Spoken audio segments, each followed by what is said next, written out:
Then we switch back to Jenn's story again. Hmm. About the same time, Jenn Sterger is hired by the Jets to be sort of on-field game day host. And Jenn sees this as the next step in her sports broadcasting career.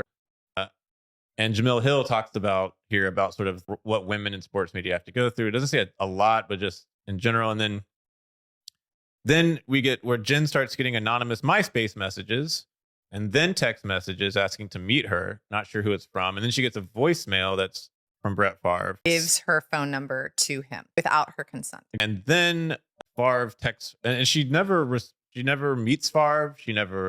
That was interesting, right? She never was in the same room with him ever. And then Favre texts her a lewd picture of himself. And then she's apparently complaining to people in the organization all along the way about this. But unsurprisingly, her complaints are never taken seriously. Except by Tim Andre, her buddy, and like the person who is charged with like taking her from place to place, keeping male fans at bay, etc.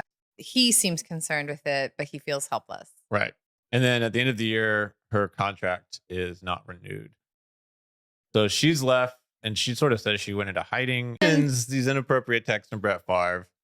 And Delorio, being the internet editor-in-chief of a glorified sports blog, goes off. And it doesn't come out to the end of them telling the story, but basically gets someone to leak him the emails and pays a third party to hack her. Basically, they hack her emails and texts to get the leaked text. And then they run the story over her objections. And so we get a whole montage of the ways Sterger is blamed and bears the brunt of criticism as the scandal goes public.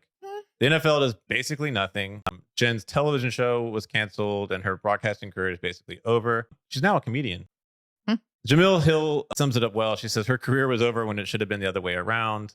As Jenn puts it, my life was ruined. He went into the Hall of Fame. There's a whole thing about Brett Favre in the Hall